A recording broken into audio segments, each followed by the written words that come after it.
Ini yang kita bahas. Gimana caranya kita menjadi orang yang mampu ngelaluin hal-hal yang berat, mampu untuk woles, mampu untuk berani, mampu untuk ngambil pilihan-pilihan yang sulit dengan modal athiqah billah, percaya kepada Allah Subhanahu wa taala. Seperti kita percaya kepada makhluk, kalau bisa lebih bagus lebih daripada itu. Kayak tadi saya percaya ke teman saya, akhirnya jalan, saya percaya kenapa? Dia guide yang handal. Pas misalnya kita ke satu kota yang kita nggak hafal jalannya, didampingin sama dia. Bahkan kalau udah jalan sama dia, kita udah nggak perlu pakai Google Map. Kenapa? Jalan dia itu lebih akurat daripada Google Map kadang-kadang. Kadang-kadang kan Google Map juga dia ngasih jalan yang mungkin udah belum diupdate, ternyata jalan itu udah ditutup. Kenapa ditutup? Lagi ada acara pengantenan. Google Map tahu? Nggak tahu. Kan Google Map nggak mengupdate setiap hari. Dia mungkin sebulan sekali atau entah berapa bulan sekali. Ya Allahu a'lam, saya nggak ngerti. Beberapa kali saya jalan nih, ditunjukin jalan alternatif yang paling cepat. Masuk kampung dong. Dan jalannya kecil tapi cepat, motong gitu. Oke, saya ambil nih naik mobil. Ternyata ditutup, jalan itu ditulis ditutup sementara ada acara ngantenan. Akhirnya harus mundur lagi, malah lebih lama sampainya daripada ngambil jalan biasa. Kenapa? Dia nggak update. Teman saya yang orang daerah situ tahu banget, Ustaz jangan lewat situ, lagi ada acara ngantenan, di situ lagi ditutup jalannya, di situ lagi banjir, di situ lagi apa, lagi rusak atau apa. Dia lebih update. Sehingga pas saya jalan, saya trust banget sama dia. Udah nggak apa-apa deh, ikutin aja nasihat dia. Apakah kita trust kepada Allah kayak kita trust kepada dia?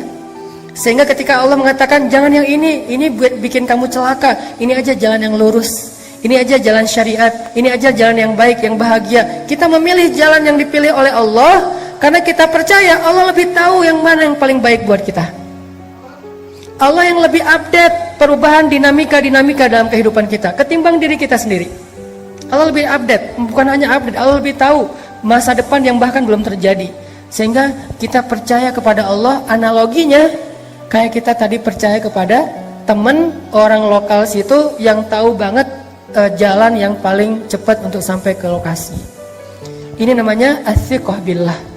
Gimana membangun ini supaya kita bisa ngejalanin hidup lebih mantap? Gimana ngebangun ini biar kita nggak gampang galau? Gimana ngebangun ini kalau kita lagi sedih berat? Salah satu penyebab sedih berat itu misalnya saya pernah nanya kayak kuesioner gitu, apa yang bikin teman-teman paling galau?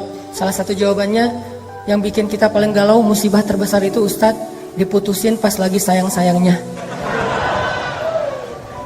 Itu paling galau buat sebagian orang. Ada lagi yang paling galau, kemarin ada yang bilang bikin musibah terbesar dalam hidup saya Cristiano Ronaldo pindah ke Juventus gitu. Itu musibah paling besar gitu. Ada lagi apa, misalnya macam-macam kan jawaban orang mah. Intinya adalah gimana kalau kita dihadapkan dengan masalah kayak gitu. Kita kayak nggak terima kenyataan. Masa sih Argentina kalah sama Perancis, kan nggak diterima tuh kenyataannya gitu ya. Itu gimana rasanya? Bisakah kita tetap bisa woles? Dan dalam contoh yang lebih rumit mungkin dalam kehidupan kita pribadi, bisakah kita tetap woles? Gimana rasanya? Gimana caranya woles ketika kita di grup? Tadi lagi rame nih di grup WA kita nih, kita masuk grup geng SMA misalnya, atau geng SMP, atau SD, atau TK, atau playgroup lah, terserah. Jadi ada grup nih, satu geng, terus kayak ada yang broadcast sesuatu, yang lain pada respon gitu kan, chat, rame apa.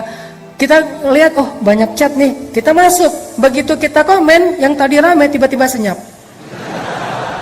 Itu gimana perasaannya? Perasaan tadi lagi heboh gitu, segala macam. Ada yang habis masak terus posting, gua masak ini loh. Yang lain pada mau. Pas kita, waduh pinter masak ya, diem. Sekali kayak gitu. Besok heboh lagi, kita komen, diem lagi. Sampai akhirnya diemnya seminggu, 2 minggu, itu grup sepi. Ternyata apa yang terjadi? Mereka bikin grup baru, dan cuman kita doang yang gak dimasukin ke grup itu. Itu gimana perasaan kita? Kan sakit hati banget ya. Itu benar-benar wah kecewa banget lah. Akhirnya kita bukan hanya live group, kita del semua kontak mereka. Cuman satu kontak yang udah di del tapi masih keinget. Gak bisa move on soalnya. Jadi di del dari handphone tapi di dalam benak masih keinget aja. Kenapa? Soalnya dulu saya yang beli kartu prabayarnya. Intinya teman-teman, gimana kita mengkondisikan rasa di hati kita kalau kita lagi diuji kayak gitu. Kalau kita lagi diuji dengan ujian zulzilu, diguncang perasaan kita dengan celaan orang, dengan makian orang, dengan teman-teman yang ngejutekin kita, dengan teman-teman yang ngebully kita, dengan teman-teman yang ngediamin kita di grup dan seterusnya, dengan teman-teman yang tiba-tiba unfollow kita, dengan teman-teman yang tiba-tiba nge-haters kita di komen. Gimana kita ngejalaninya? Satu-satunya yang bikin kita kuat adalah as-siqah billah. Udah serahin aja sama Allah. Serahin aja sama Allah. Karena kalau Allah udah turut ikut campur, itu udah luar biasa. Lebih bagus cara Allah daripada cara-cara kita. Ini yang dibangun lewat belajar iman, belajar tajdidul iman, as-siqah billah. Coba teman-teman renungkan lagi kisah hijrah Nabi Sallallahu Alaihi Wasallam. Ada yang unik dalam hijrah Nabi itu. Saya kadang-kadang berpikir, kalau baca sejarah sirah itu kan saya suka mencoba mengimajinasikan sirah ya. Gak suka baca sirah sekedar data perang Badar 313 lawan 1000. Nabi lahir tahun ini, kemudian menikah tahun ini, usia sekian. Ini data sejarah, belum menjadi persepsi sejarah. Harusnya sejarah itu membangun persepsi kita, cara berpikir, bukan hanya sekedar wawasan dan data. Cuman adegan biasa. Saya coba memikirkan, kenapa ya Nabi hijrahnya sama Abu Bakar? Ada orang bilang, gak usah tanya, ya udah emang kayak gitu. Bukankah sejarah Rasulullah itu adalah untuk orang-orang yang berpikir? Afala ta'qilun qul siru fil ardi summanzuru. Perhatikan, kenapa Rasulullah SAW hijrahnya dengan Abu Bakar? Kenapa Nabi nggak hijrah bareng dengan Umar aja biar aman? Kan gitu ya. Coba lihat gimana Umar hijrah. Umar sebelum hijrah posting. Captionnya, ya ahla Makkah, ya ma'syara Quraisy, wahai penduduk Mekah, wahai pemuka Quraisy, dimention satu-satu. @Abu_Jahal, @Abu_Lahab. Semuanya diposting dimention sama dia satu-satu tuh, banyak banget yang dimention. Abu Jahal, Abu Lahab, Abu Sufyan, pokoknya semuanya dimention. Fa'lamu anni muhajir, ketahuilah saya mau berhijrah. Itu Umar mau hijrah aja posting. Siapa yang pengen istrinya jadi janda, anaknya jadi yatim, tunggu saya di bukit belakang itu. Terus di Sherlock sama Umar, biar nggak kesasar, jelas gitu di mana harus nunggu. Umar kan. Ada yang berani komen nggak? Nge-like aja doang yang lain. Kalau nggak suka pun diam aja. Nggak ada Abu Jahal, Umar, wah habis lo Umar, Umar misalnya apa, dia marah-marah nggak berani. Apalagi mentahzir Umar, nggak ada yang berani. Kenapa? Umar ditakuti di Mekah. Umar itu jawara Mekah, salah satu di antara petarung Mekah yang terkenal. Umar, Khalid, Hamzah. Kalau Nabi pengen hijrahnya aman, harusnya bareng Umar dong. Sehingga ketika Nabi hijrah bareng Umar, Umar langsung instastory, gue lagi bareng dengan Rasulullah nih. Pengen hijrah ke Madinah, ada yang berani nunggu gue di jalan? Nggak ada yang berani kan? Kan aman hijrah Nabi, kenapa nggak bareng Umar aja? Itu pertanyaan saya. Wah, kenapa nggak dengan Umar ya? Kalau kayak gitu kan Umar aman banget, hijrahnya serombongan, nggak ada yang berani nungguin. Semuanya mulus jalannya. Kenapa nggak dengan Umar?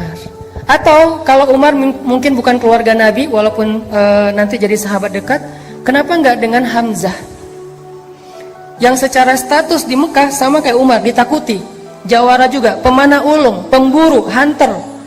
Dan beliau pamannya Rasulullah SAW sendiri. Kenapa nggak dengan Hamzah? Sehingga kalau misalnya Rasulullah lagi hijrah, terus orang-orang ngelihat yang ngedampingin atau yang ngawalnya adalah Hamzah, nggak ada yang berani ngedekat. Kenapa nggak dengan Hamzah?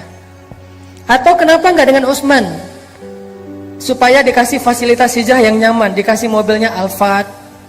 Kemudian nanti di perjalanan di rest area itu pilih rest area yang paling bagus, ada bisnis lounge-nya, bisa duduk nyaman, nggak perlu susah-susah, nggak akan kehujanan, nggak akan kepanasan. Karena Utsman orang kaya, kenapa nggak dengan Utsman? Atau kenapa nggak dengan tokoh-tokoh lain yang punya pengaruh di dalam kabilah orang Mekah? Kenapa Abu Bakar As-Siddiq? Satu, secara fisik Abu Bakar itu nggak seperti Umar bin Khattab. Beliau nggak lemah, karena kalau dibandingkan kita Abu Bakar lebih tangguh. Soalnya Abu Bakar gitu-gitu mujahid. Tapi di antara orang Mekah, beliau tidak dikenal sebagai petarung. Kenapa Abu Bakar yang dikenal sebagai orang yang paling lembut? Kenapa Abu Bakar yang hartanya udah habis, Iya, Abu Bakar itu pernah jadi orang kaya, tapi sekarang lagi jatuh miskin sejak membantu dakwah Nabi, terutama habis di boykot selama 3 tahun. Kenapa Abu Bakar yang secara kabilah beliau berasal dari suku Taim. Suku Taim itu salah satu suku yang paling lemah di Mekah. Sementara Umar, Utsman, yang lain-lain itu suku-suku yang kuat di Mekah. Kenapa Abu Bakar? Supaya Rasulullah SAW mengajarkan kepada kita tentang athiqah billah, bukan athiqah bi Umar, bukan athiqah bi Khalid, bukan athiqah bi Hamzah, bukan athiqah bi Utsman, bukan athiqah bi Abdurrahman bin Auf, tapi athiqah billah.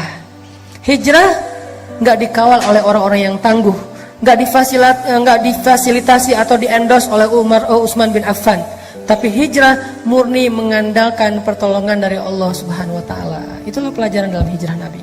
Sehingga yang dibawa Abu Bakar As-Siddiq. Kenapa Abu Bakar? Karena di antara semua umat Islam, bukan sahabat aja, semua umat Islam, iman Abu Bakar itulah yang paling kuat. Sampai Nabi mengatakan kalau ditimbang iman Abu Bakar di satu timbangan, iman umat Islam di satu timbangan, maka iman Abu Bakar lebih berat. Maka yang diajak Nabi untuk berhijrah itu adalah sebaik-baik teman yang paling taat kepada Allah, yaitu Abu Bakar As-Siddiq. Hijrah nih bareng dengan Abu Bakar. Diam-diam Ali disuruh tungguin rumah Nabi, tidur di tempat Nabi. Jalan bareng Abu Bakar malam-malam ketika orang udah pada tidur.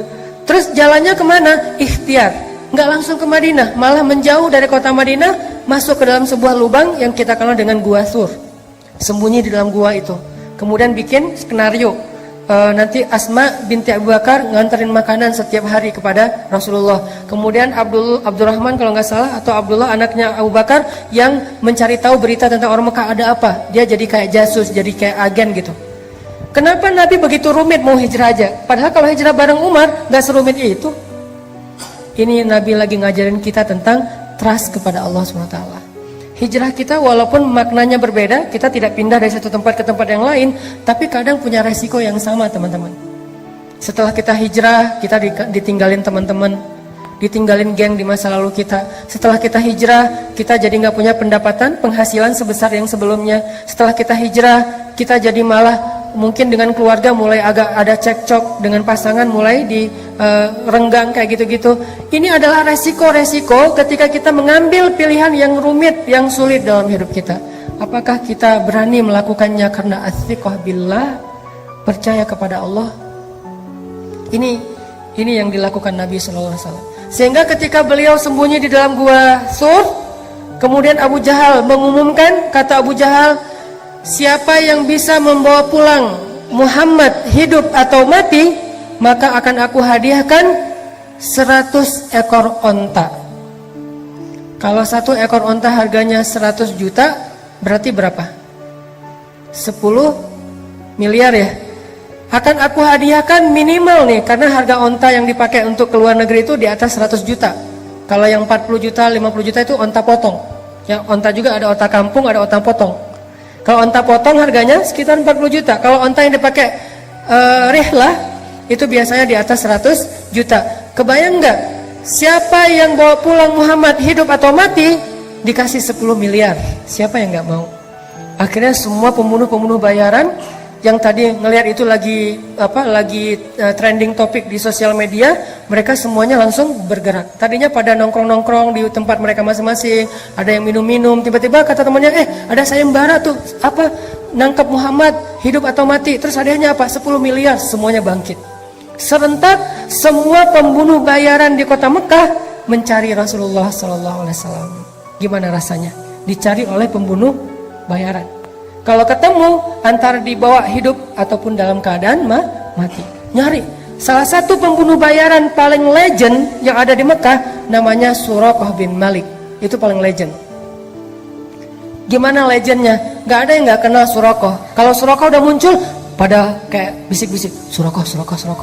Kenapa? Saking legendnya. Suraqah dekat, ada yang foto diam-diam. Wah, gue bareng Suraqah, padahal Suraqah juga nggak tahu apa-apa gitu ya. Saking pengen nambah followers misalnya, wah gue ketemu pembunuh bayaran yang paling legend. Kayak kalau selama ini mungkin ada beberapa yang dulunya pernah jadi ketua mafia, ketua geng, ketua preman di beberapa daerah, terus udah hijrah, udah taubat, dianggap sebagai legend kan. Kadang-kadang wawancara gitu, walaupun udah taubat, kalau dia datang ke sebuah warung kan langsung hening tuh warung. Kenapa? Wah, ada fulan misalnya gitu kan ya. Akhirnya pada kayak respect gitu, kayak segan misalnya. Itulah Suraqah. Terkenal sebagai pembunuh bayaran paling legend di kota Mekah. Dia tahu jejak banget. Dia pembaca jejak. Dia bisa tahu nih jejak udah berapa lama ngelewat jalan ini. Kalau masih basah mungkin beberapa menit yang lalu. Kalau udah kering mungkin udah seharian. Berarti jarak mereka sekarang udah sekitar berapa kilo. Bahkan Suraqah bisa tahu jejak onta atau kuda yang di atasnya itu laki-laki atau perempuan, orang dewasa atau anak-anak, duduknya normal atau meronta-ronta sebagai tawanan perang. Dia bisa tahu jejaknya acak, hancur atau jejaknya rapih. Jadi kalau di atasnya meronta-ronta, jejaknya agak acak gitu. Jadi dia bisa tahu banget dan kemana arahnya, sehingga kalau Suraqah udah keluar dari sarangnya, sulit untuk selamat dari pengejaran Suraqah. Itu sama lebih dahsyat daripada mungkin anjing pelacak atau siapa yang jago-jago kayak gitu. Ini Suraqah. Wah, Suraqah, heboh kota Mekah. Suraqah mencari Muhammad. Jadi trending topik di Twitter semuanya ngomongin Suraqah nyari Muhammad, Suraqah nyari Muhammad. Semua orang heboh, viral di mana-mana. Akhirnya Nabi dengan Abu Bakar sembunyi di dalam Gua Thur. Beneran ternyata Suraqah akhirnya datang ke Gua Thur, berdiri bersama sekelompok para pemburu tepat di mulut gua, dan Nabi ada di bawah kaki mereka. Kalau mereka ngelihat ke bawah kakinya sedikit aja, udah ketahuan tuh Nabi dengan Abu Bakar di dalamnya. Waktu itu Abu Bakar galau. Gimana pun Abu Bakar soleh, beriman, orang yang siddiq, tapi beliau manusia. Sedikit-sedikit kadang-kadang muncul sifat manusianya galau. Abu Bakar bukan penakut. Abu Bakar tidak takut atas keselamatan dirinya. Abu Bakar takut akan keselamatan kekasihnya Rasulullah SAW. Sehingga Abu Bakar bilang, ya Rasulullah, gimana ini? Kalau nanti mereka ngelihat ke bawah kaki mereka, kita ketahuan, nanti Rasulullah ditangkap. Sementara mereka ada ratusan orang, semuanya senjata lengkap, dan itu pemburu bayaran. Mereka itu pembunuh, sementara kita nggak punya senjata apa-apa. Gimana ya Rasul? Gimana? Kita cuma berdua, mereka banyak. Nabi dengan tenang menasihati Abu Bakar dengan kata-kata apa? Ya Abu Bakar, ma zannuka bisnain? Allahu salisuhuma. Ya Abu Bakar, kenapa kamu pikir kita cuma berdua? Bukankah Allah yang ketiga? Coba nasihat Rasulullah SAW. Ya Abu Bakar, ma zannuka bisnain? Allahu salisuhuma. Kenapa kamu berpikir kalau kita tuh cuma berdua, Abu Bakar? Kalau berdua oke, kita takut, tapi bukankah Allah yang ketiga? Baru Nabi mengatakan, la tahzan, innallaha ma'ana. Jangan khawatir Abu Bakar, Allah bersama kita. Seketika itu juga Abu Bakar tenang. Ala bidzikrillah. Ini arti dari ayat tersebut. Ala bidzikrillahi tatma'innul qulub. Bukankah ketika kita mengingat Allah hatinya harusnya menjadi tenang? Itu ciri orang yang beriman. Ketika kita galau, tenang aja ada Allah. Tenang, berarti masih beriman. Ketika kita ada sesuatu yang membuat kita khawatir, resiko atau ancaman, tiba-tiba kita bilang, ya udah deh, serahin aja sama Allah. Tenang, berarti dia orang yang beriman. Kenapa? Innamal mu'minun idza dzukirallahu wajilat qulubuhum wa idza tuliyat 'alaihim ayatuhu zadatuhum imana wa 'ala rabbihim yatawakkalun.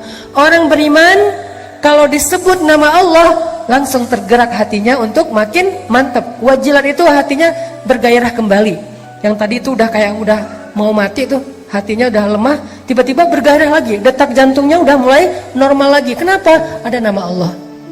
Terus kalau dibacakan ayat-ayat nasihat, misalnya la tahzan innallaha ma'ana, terus ayat yang lain tabarakalladzi biyadihil mulk, dan seterusnya, dia bertambah zadatuhum imana, makin yakin sama Allah. Hasilnya apa? Wa 'ala rabbihim yatawakkalun. Ya udah, serahin aja deh sama Allah. Itu mukmin. Sehingga Abu Bakar awalnya galau dikit terhadap keselamatan Rasulullah. Rasulullah mengatakan, ya Abu Bakar, ma zannuka bisnain? Allahu salisuhuma. Kenapa kamu pikir kita cuma berdua, Abu Bakar? Kan ada Allah yang ketiga. La tahzan, innallaha ma'ana. Enggak usah khawatir Abu Bakar, Allah bersama kita. Langsung tenang Abu Bakar. Inilah teman-teman yang disebut dengan athiqah billah. Bisakah adegan ini kita terjemahkan dalam kehidupan kita sehari-hari? dalam semua masalah kita, pilihan hidup, kemudian rasa tidak nyaman di dalam hati, kekhawatiran kita tentang masa depan, ketika kita lulus kuliah mau kerja apa, ketika kita mungkin dikeluarkan dari sebuah pekerjaan, atau kita harus memilih resign duluan karena nggak cocok dengan pekerjaan itu, atau yang sekian banyak. Apakah kita bisa diingatkan dengan nama Allah oleh seseorang, pasangan mungkin, teman mungkin? Kalau istri kita bilang, "Pak, gak usah khawatir, Allah tahu apa yang papa lakukan, Allah pasti bersama papa." Alhamdulillah, tenang jadinya ya. Teman kita bilang, "Udah tenang aja bro, serahin aja sama Allah." Alhamdulillah, saya serahin aja sama Allah. Itulah mukmin, dan itulah orang yang nanti di akhirat akan termasuk di antara 70.000 orang di antara hamba Allah yang masuk surga bighairi hisab wala azab. Masuk surga tanpa ada sidang, tanpa ada siksaan, langsung masuk surga. Manhum ya Rasulullah, siapa mereka ya Rasulullah? Salah satunya selain orang-orang yang la yatatayyarun wala yaskun wala yastarkun wala yarkun dan seterusnya, yang terakhir apa? Wa ala rabbihim yatawakkalun, orang yang selalu berserah kepada Allah SWT. Ats-tsiqah, percaya sama Allah. Bisa nggak teman-teman kita kayak gitu dalam hidup kita? Seberapa kuat percaya kita sama Allah? Cara ngukurnya gini, kalau saya ambil benda kayak gini nih, dalam keadaan normal, ini buah salad, saya lempar ke atas, ada nggak teman-teman yang masih berpikir buah ini nggak akan jatuh ke bawah? Kalau saya lepaskan ini, kira-kira ada yang berpikir nggak akan jatuh Ustaz, saya ragu itu bisa jatuh? Ada? Ada yang meragukan bahwa ini akan jatuh ke bawah? Tidak kan? Semua kita yakin yang namanya benda kalau kita lempar ke atas pasti jatuh ke bawah. Seberapa besar yakin kita terhadap benda itu pasti jatuh ke bawah? 90%? 100%? Sekarang coba bandingkan dengan yakin kita kepada Allah. Harusnya yakin kita kepada pertolongan Allah seyakin kita kepada benda yang kalau dilempar pasti jatuh ke bawah. Gak mungkin gak? Kalau bisa lebih dari itu lebih keren. Segitu aja tuh udah keren. Bisa gak kita segitu yakinnya sama Allah? Tenang aja udah, kalau sama Allah beres. Kalau sama Allah gampang, kalau sama Allah pasti bagus, kalau sama Allah itu pasti ada jalan keluar, kalau sama Allah itu pasti bahagia, kalau sama Allah itu yakin, saya yakin benda yang kalau kita lempar ke atas pasti jatuh ke bawah, tidak ada satu ruang dan celah pun untuk ragu. Itu baru ats-tsiqah billah. Kalau kita udah ada di tahapan itu, kita akan melihat banyak sekali keajaiban-keajaiban Allah terjadi dalam hidup kita. Sampai ke tingkat seperti itu. Nanti kalau udah sampai di situ, baru kita latih lebih dari itu. Sehingga para sahabat radhiyallahu anhum, kalau Nabi nanya sesuatu kepada mereka, jawaban mereka selalu Allahu wa rasuluhu a'lam. Ada onta, misalnya Nabi nanya, itu onta berapa kakinya? Mereka ngelihat dengan matanya, kaki onta ada 4, tapi jawaban mereka apa? Allah dan Rasul lebih tahu berapa kaki onta. Kalau Nabi bilang 5, sadaqallahu wa rasuluh, benarlah Allah, benarlah Rasul. Kenapa? Saking yakinnya kepada Allah dan Rasul. Ini namanya ats-tsiqah. Dan ats-tsiqah inilah yang selalu menjadi modal kemenangan, kesuksesan, kebahagiaan, dan keberuntungan orang-orang yang beriman dalam banyak kesulitan. Dan salah satu kesulitan yang paling rumit itu adalah perang Badar yang direkam oleh Allah di dalam surat Al-Anfal. Sehingga surat Al-Anfal dikenal juga dengan nama Suratul Badar, surat perang Badar. Surat perang Badar. Sebelum Allah Subhanahu wa taala memberi kejutan-kejutan kemenangan dalam perang Badar, Allah pengen nguji dulu ats-tsiqahnya para sahabat kepada Allah. Coba teman-teman buka deh surat Al-Anfal, biar kita nanti bisa ulang-ulang di dalam bacaan kita atau di rumah, bahwa surat ini adalah surat ngajarin kita tentang akidah challenge. Ini salah satu contoh akidah challenge di surat Al-Anfal. Coba lihat ayat 7. Coba lihat ayat 7. Surat Al-Anfal. Surat Al-Anfal itu surat ke-8 ayat 7. Ini akidah challenge nih di ayat 7. Ketika para sahabat dikasih pilihan sama Allah. Apa kata Allah? Wa idh ya'idukumullahu ihda at-ta'ifataini annaha lakum wa tawadduna anna ghayra dhati asy-syawkati takunu lakum wa yuridu Allahu an yuhiqqa yuhiqqal haqqa bikalimatihi wa yaqta'a dabiral kafirin. Ini akidah challenge. Apa artinya?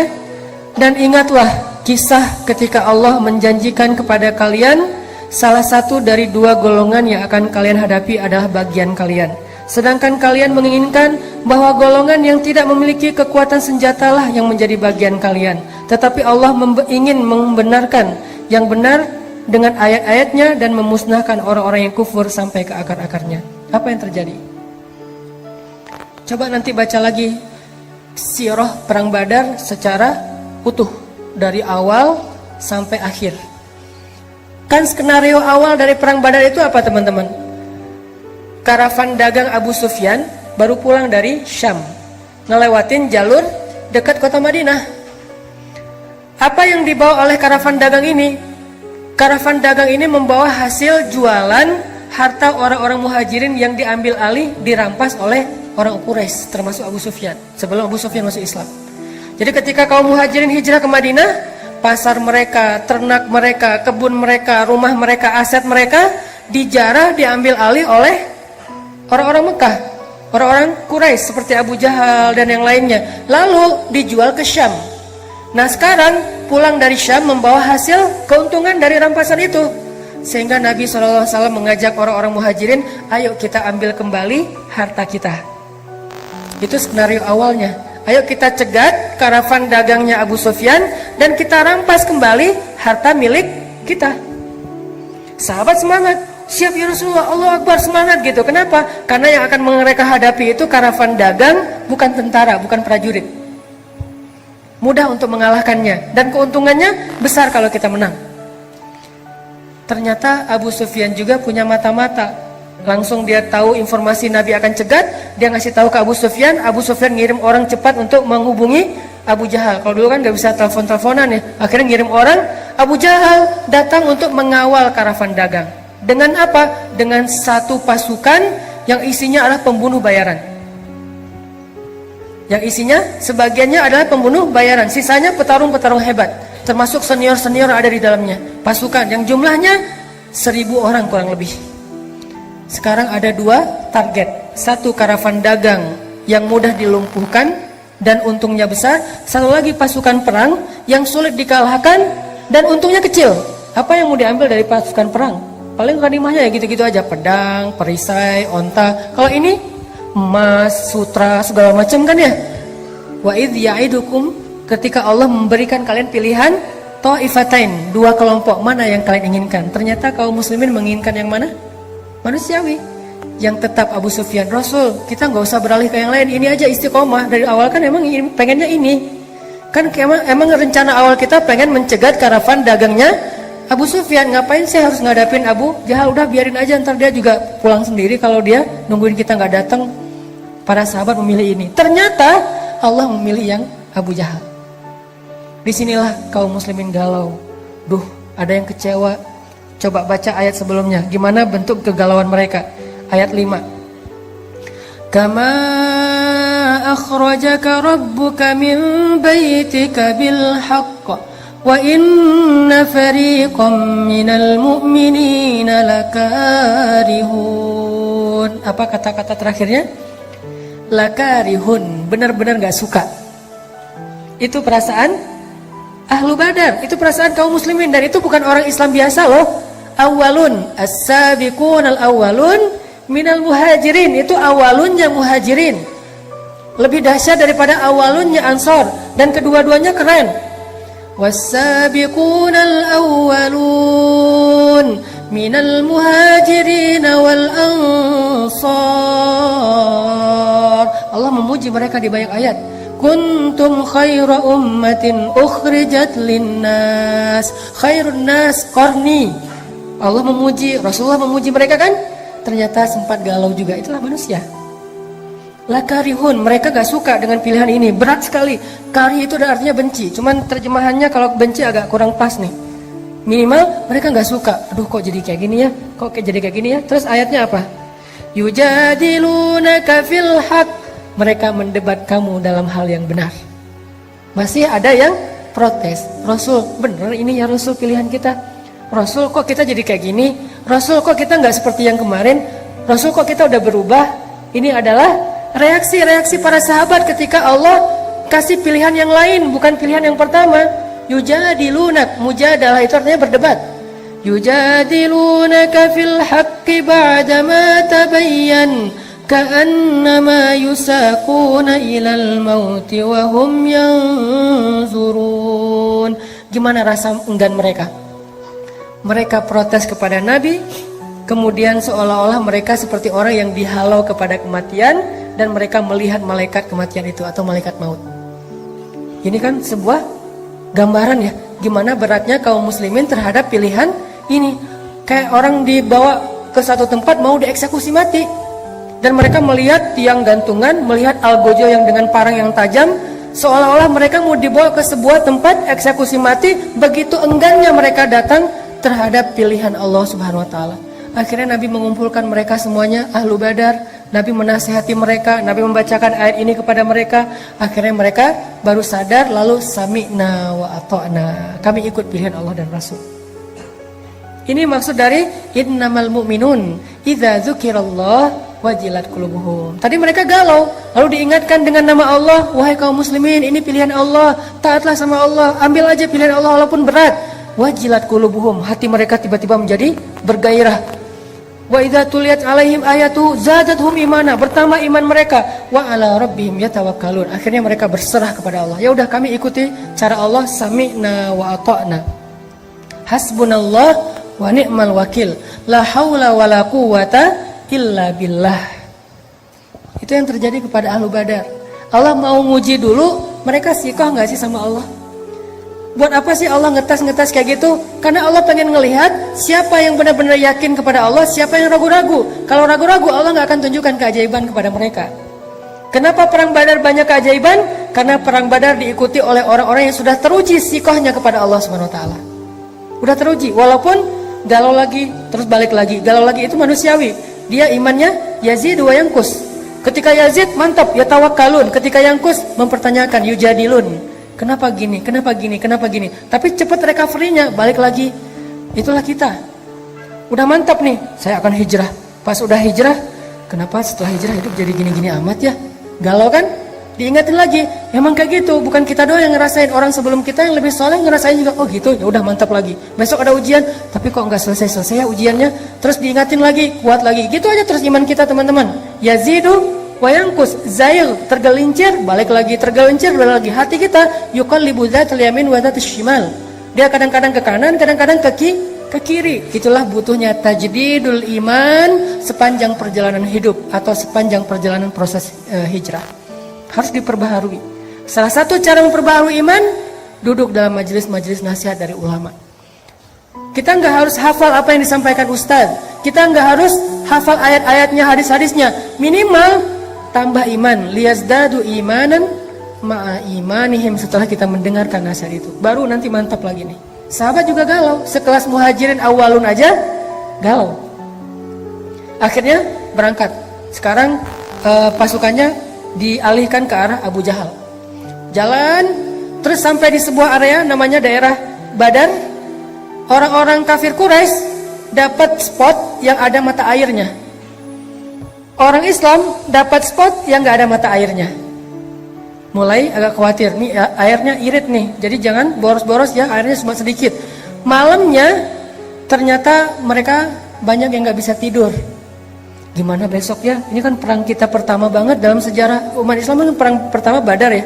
Mereka kayak gimana ya besok perang ya, gimana ya besok perang. Sementara kamu jurus itu udah bisa belum? Belum. Jurus pedang misalnya belum. Kan baru juga latihan kemarin, tiba-tiba langsung tarung. Sementara yang di seberang sana tuh petarung semua. Yang di seberang sana tuh udah kayak show off gitu, udah tayang lagi tarung, tayang lagi ngetrik. Kita baru juga oli juga belum bisa, tiba-tiba disuruh main di ball, di apa gitu. Aduh gimana ya, kagok gitu, nervous sama yang pro-pro, yang legend-legend. Begitulah para sahabat. Orang-orang yang muslimin ini amatiran sebagian besarnya. Cuma beberapa orang juga yang tokoh kayak Hamzah, Umar, oke, mereka legend. Tapi sisanya amatiran, orang-orang biasa, bukan petarung. Di sana itu pro semua itu. Ikrimah, Abu Jahal itu kan pro-pro semua ya, pro perang. Orang-orang yang jago dalam perang, galau malam itu gak bisa tidur. Akhirnya kata Allah apa? Allah utus rasa ngantuk kepada kaum muslimin.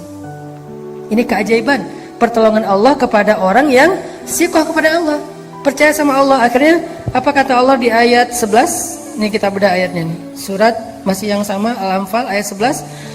إِذْ يُغَشِّيكُمُ النُّعَاسَ أَمَنَةً مِّنْ. Allah memberikan kalian rasa ngantuk amanatan, biar kalian merasa nyaman. Aman itu bahasa Arab atau jadi bahasa Indonesia. Amanatan min, supaya kalian merasa nyaman. Tiba-tiba semuanya nguap-nguap, ngantuk, tidur, kecuali 2 orang yang masih terjaga. Rasulullah lagi-lagi bersama Abu Bakar. Nabi berdoa. Doanya Nabi apa? Istighosah yang ada di ayat 9. Iltastaghithuna rabbakum. Jadi istighosah salah satu sunnah Nabi sallallahu alaihi wasallam. Nabi melakukan istighosah dalam momen yang paling berharga, yaitu perang Badar. Iltastaghithun. Gimana istighosah? Istighosah itu doa yang panjang. Saking seriusnya Nabi berdoa, angkat tangannya tuh bukan gini, tapi gini. Pernah nggak doa gini? Saya pernah sekali pas minta jodoh dan berhasil. Jadi kadang-kadang doa ada yang nggak pakai ngangkat tangan, kayak doa sehari-hari naik kendaraan atau apa. Ada doa yang pakai angkat tangan, ada yang doa setinggi-tingginya, ada yang doa dengan telunjuk. Kalau doa dengan telunjuk bukan nunjuk-nunjuk Allah, ya Allah kasih lo ya, harus ya, bukan. Dengan telunjuk itu maksudnya cuman kepada Allah saya berharap. Itu maksudnya. Jadi apa? Psikologi Arab dengan Indonesia tuh beda dalam masalah telunjuk. Kalau kita kan kayak nyuruh-nyuruh ya. Karena ada ya Allah bukan ya Allah harus ya. Nih benar ya, bukan. Tapi ya Allah iyyaka na'budu wa iyyaka nasta'in, itu maksud dari nelunjuk. Jadi Nabi kadang berdoa enggak angkat tangan, kadang berdoa mengangkat tangan, kadang berdoa sampai angkatnya tinggi, kadang menelunjuk. Semua itu sunnah Nabi, tidak perlu dibenturkan antara satu dengan yang lain. Semuanya bisa dilakukan. Dan waktu itu Nabi beristighosah, mengangkat tangan setinggi mungkin sampai rida beliau jatuh, diangkat lagi oleh Abu Bakar, jatuh lagi, menangis semalaman. Sementara sahabat semuanya tertidur pulas gara-gara Allah menenangkan mereka dengan ngantuk. Ini pertolongan. Jadi kalau kita serahin urusan kita kepada Allah, Allah akan nolong kita. Pertama yang ditolong apa? Jiwa kita. Ketika kita punya masalah, yang akan pertama Allah lakukan bukan diselesaikan masalah kita, tapi dikuatkan hati kita. Itu kalau kita percaya sama Allah. Sehingga orang di luar yang gak paham ngelihat, dia udah capek berdoa, masalahnya masih gitu-gitu aja, gak selesai. Dia gak tahu kalau dia ngadapin masalah itu mungkin dia udah KO dari awal. Tapi kenapa orang ini kuat? Karena Allah kuatkan hatinya. Itulah pertolongan Allah yang pertama. Jadi bisa dibilang UGD-nya. Jadi penanganan pertamanya ketika dimasukin ke UGD itu, kalau kita langsung diinfus, langsung kayak ada apa jantungnya atau diapain gitu, penanganan awal. Itulah yang dilakukan Allah ketika kita dalam keadaan darurat. Yang pertama ditolong itu adalah jantung kita. Gimana menolong jantung? Dikuatkan hati kita dalam menghadapi masalah itu. Bukan segera masalahnya selesai. Karena kayak kita sakit juga nggak langsung sembuh pas datang ke UGD sembuh, enggak.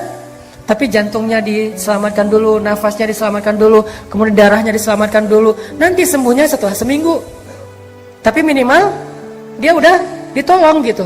Nah Allah juga nolong kita kayak gitu teman-teman. Di awal ketika kita percaya sama Allah, ya Allah saya lagi ada masalah, tapi Engkau lah yang maha kuasa atas segala sesuatu. Saya tenang ada Engkau ya Allah. Saya mengandalkan Engkau banget ya Allah. La haula wala quwata illa billah. Hasbiyallahu wa ni'mal wakil. Udah, setelah itu Allah akan tolong hati kita. Gimana ditolong hati? Kalau dalam konteks surat Badar, mereka tertidur semuanya, tenang hatinya. Kita juga bisa gitu, kadang-kadang kenapa ya akhir-akhir ini saya gampang ngantuk, soalnya habis diputusin. Jadi gampang ngantuk, itu cara Allah. Soalnya habis lagi banyak utang, jadi tidur aja kerjaannya. Soalnya misalnya lagi banyak yang ngebully, akhirnya dia gampang tidurnya nyenyak. Malah makin dibully makin nyenyak tidurnya. Kenapa? Sebelum tidur minum Neozat misalnya. Yang jelas tidur kadang adalah solusi dari Allah untuk hamba-hambanya, sehingga dia dibikin tenang. Salah satu yang dikasih solusi tidur siapa? Ashabul Kahfi. Allah tidurkan mereka. Ternyata yang ditidurkan itu bukan cuma Ashabul Kahfi, Ahlu Badar juga ditidurkan oleh Allah. Ini ayatnya. Idh yughashshikumun nu'asa amanatan min. Cuman tidurnya nggak sampai 300 tahun. Tapi pesan moralnya sama, tidur yang membuat mereka nyaman, amanatan, menjadi tenang mereka. Selesai sudah masalahnya? Belum. Setan juga nggak nyerah teman-teman. Habis itu setan datang dalam mimpi mereka. Jadi tadi setan nggak bisa yuwaswis ketika mereka sadar karena Allah bikin mereka ngantuk. Sekarang setan yuwaswis ketika mereka tidur. Masuk dalam mimpi mereka satu-satu setan. Kan setan itu ya jerima jerat dam kan? Dia ngalir dalam aliran darah manusia. Dia bikin mimpi sahabat tuh jadi mimpi basah. Maaf. Akhirnya sebagian besar sahabat malam itu saking nyenyaknya tidur bangun-bangun dalam keadaan janabah junub. Mimpi basah. Siapa yang ngerjain itu? Setan. Kok usah nyalahin setan? Emang salah? Salahnya apa? Siapa suruh jadi setan? Satu-satunya suuzon yang berpahala adalah suuzon kepada setan. Dan satu-satunya husnuzon yang berdosa adalah husnuzon kepada setan. Ustaz, jangan salahin setan, kasihan. Setan gak ada apa-apa kok. Enggak, itu husnuzon kepada setan gak boleh. Harus suuzon. Kayak Yusha, muridnya Musa, ketika jalan touring bareng dengan Musa mau nyari guru kan, Khidir, terus tiba-tiba di tengah jalan ikan yang dipegang sama Yusha berenang lagi padahal udah mati. Terus Yusha lupa nyeritain itu ke Musa. Jalan pas udah lapar, Musa bilang, mana ikan kita? Aduh saya lupa. Apa kata-kata Yusha dia dalam ayat itu? Wa ma ansanihu illa asyaitanu an adzkurah. Tidak ada yang membuat saya lupa akan peristiwa itu kecuali setan tuh, kata Yusha. Apakah Musa bilang, kok kamu nyalahin setan sih, nyari kambing hitam deh? Enggak kan? Kenapa? Karena setan emang untuk disalahin. Jadi ketika ada dua orang, teman sahabat, cowok cewek dan bukan mahram ya, mereka salah satunya misalnya si cowoknya nelfon, aku anterin ya, jangan deh, aku tunggu jemputan aja, tapi lama nggak apa, aku anterin kok. Kamu nggak percaya sama aku? Bukan nggak percaya sama dia, nggak percaya sama setan. Jadi kalau kita menjaga hubungan kita jarak dengan lawan jenis, walaupun dia sahabat karib kita, ipar kita, sepupu kita, kita bukan nggak percaya sama dia, kita percaya banget sama dia, tapi kita nggak percaya sama setan. Itu analogi berpikirnya. Sehingga jangan sampai kita menganggap teman kita yang nggak mau jalan bareng kita, nggak mau semobil dengan kita, seolah-olah dia kayak ngeraguin kita. Bukan. Jangan suuzon dulu, jangan menjudge. Karena dia sangat yakin sama kita, sangat percaya sama kita, tapi dia sangat ragu kepada setan yang ada di antara kita. Sehingga dua orang yang sama-sama soleh bisa aja tergelincir, bukan karena niat buruk, tapi karena mereka memberi kesempatan kepada setan untuk menggoda mereka. Akhirnya setan datang, sahabat pada mimpi basah, janabah, pas bangkit dari tidurnya, mereka harus mandi junub. Sementara air kurang. Ini gimana nih, kita harus mandi junub tapi nggak ada air. Mulai galau yang kedua nih, galau yang ketiga, 3 kali galau. Gimana kita akan berperang? Katanya ini perang suci tapi kita kotor. Katanya kita akan menghadapi musuh sementara kita juga najis. Gimana ini, gimana gini? Galau berat. Akhirnya Allah turunkan apa teman-teman? Hujan. Luar biasa ya cara Allah nolong. Coba lihat ayatnya. Masih ayat 11. Wa yunazzilu 'alaikum minas samaa'i ma'an liyutahhirakum bih wa yudhhiba 'ankum rijzasy syaitan. Allah turunkan air dari langit sehingga para sahabat tiba-tiba langsung bisa mandi janabah di bawah hujan dan mereka bertakbir Allahu Akbar, Allahu Akbar. Dan hujan itu anehnya lokal banget, cuman di campnya para sahabat doang. Camp seberang tuh nggak hujan. Yang camp seberang gini aja, kok di sana hujan sih? Yang di sini hujan, di sana kering. Itu kayak gitu banget cara Allah ngasih rezeki ya. Keajaiban ini muncul gara-gara dari awal mereka sudah lulus ujian ats-tsiqah billah. Jadi kalau kita memulai satu urusan kita dengan tsiqah billah, udah serahin aja. Lika-likunya tuh Allah ya akan ngasih kejutan. Banyak banget kejutan-kejutan indah. Udah selesai di situ belum? Udah pada mandi, udah pada segar, malah lebih segar daripada sebelum tidur gitu ya. Udah segar banget. Pas mau menghadapi musuh, mereka ngelihat musuh ini tangguh-tangguh dengan, kan kaum muslimin dalam perang Badar yang pakai kuda itu cuma 2 orang kalau nggak salah, sisanya jalan kaki. Sementara musuh sebagian besarnya pakai kuda dan onta, pakai perisai, pakai baju besi, pakai pedang yang lebih panjang, lebih gede daripada kaum muslimin. Kan gentar juga nih ngelihat musuh yang gagah-gagah. Gagah-gagah juga ya. Akhirnya apa? Allah tolong lagi. Tiba-tiba pas mereka ngelihat ke langit, mereka ngelihat barisan cewek-cewek, maaf, bukan barisan malaikat. Barisan malaikat berbaris di langit. Jangan lihat ke atas. Saya aja yang udah punya pasangan, insya Allah aman. Ntar nggak dibukain pintu. Ternyata pas ngeliat ke langit itu udah banyak barisan malaikat. Jadi menurut saya perang Badar yang paling benar itu logikanya bukan 300 lawan 1000. Karena kaum muslimin itu bukan 300 orang, 300 orang plus 1000 malaikat. Jadi perang Badar itu yang benar adalah 1300 lawan 1000. Karena ditambah malaikat. Sebetulnya satu malaikat juga cukup loh kalau kita mau berpikir logis ya. Allah ngapain sih banyak-banyak, ngirim satu aja udah cukup lah. Untuk ngalahin musuhnya cuma dihembus aja kan habis ya. Kenapa sampai 1000? Karena tujuan malaikat diturunkan bukan cuma untuk membunuh musuh, tapi menenangkan kaum muslimin. Kayak gitu banget kan Allah memperlakukan orang yang beriman. Dikirim 1000 malaikat yang turun berduyun-duyun, pakai ikat kepala hijau, kemudian pakai jubah putih, kemudian mereka menyambar dengan cepat seperti angin, sehingga kaum muslimin ngeliat, perang belum mulai kok udah pada duluan sih, malaikat duluan yang jalan. Aktif banget nih malaikat gitu ya, luar biasa. Sehingga kaum muslimin ya udah deh, ngopi-ngopi dulu kalau bahasa kita ya. Udah duluan malaikat aja kalau bahasa kita nih. Jadi intinya kayak gitu banget Allah memperlakukan kaum muslimin. Kenapa? Athiqah billah. Pokoknya udah serahin aja sama Allah, hidup kita bakalan nyaman banget. Didoain malaikat, ditolong malaikat, disupport sama malaikat, di like sama malaikat, di repost sama malaikat, di mention sama malaikat dalam analogi sosial media kita. Itu banget kalau kita percaya sama Allah.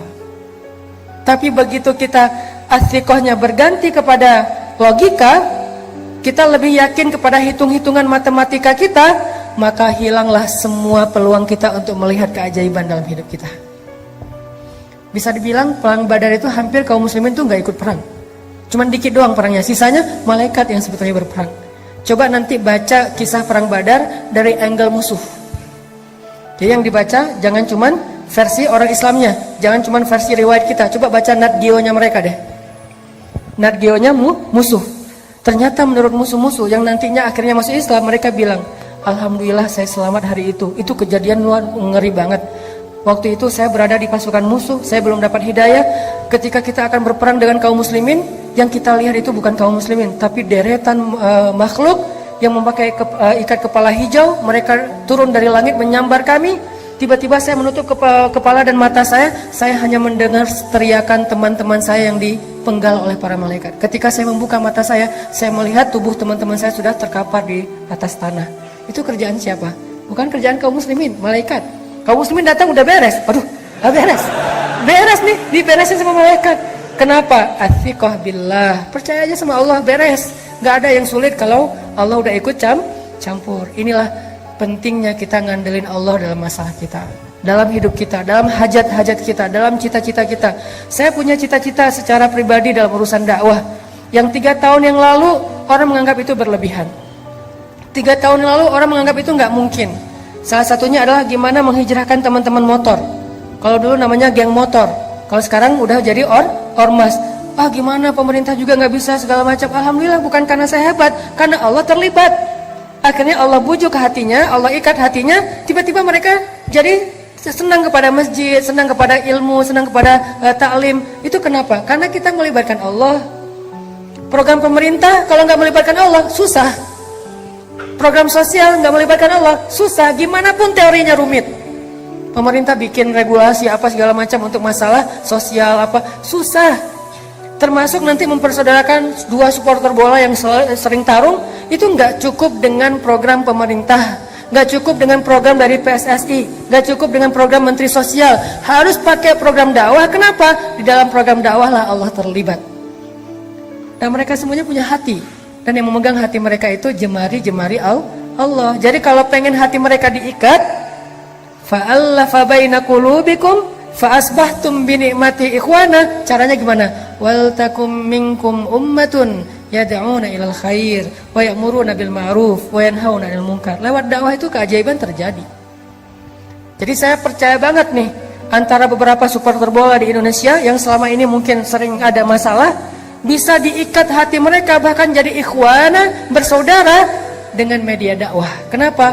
Di dalam media dakwah itu Allah terlibat untuk menggenggam hati hamba-hambanya. Buktinya berapa ratus tahun orang-orang Aus dengan Khazraj berperang di Madinah. Tiba-tiba datang Nabi, dengan izin Allah mereka menjadi Ansor. Gimana antara Muhajirin dan Ansor yang gak saling kenal tiba-tiba menjadi lebih erat daripada saudara kandung? Siapa yang bekerja di balik ini semuanya? Allah Subhanahu wa Ta'ala. Ternyata banyak hal yang gak mungkin terjadi, mungkin banget buat Allah. Kalau ini aja mungkin mempersaudarakan, mengikat hati antara Muhajirin dan Ansor, antara Aus dengan Khazraj, antara satu geng motor dengan geng motor yang lain, itu mudah buat Allah. Apalagi sekedar mengikat hati kita dengan dia. Ujung-ujungnya modus.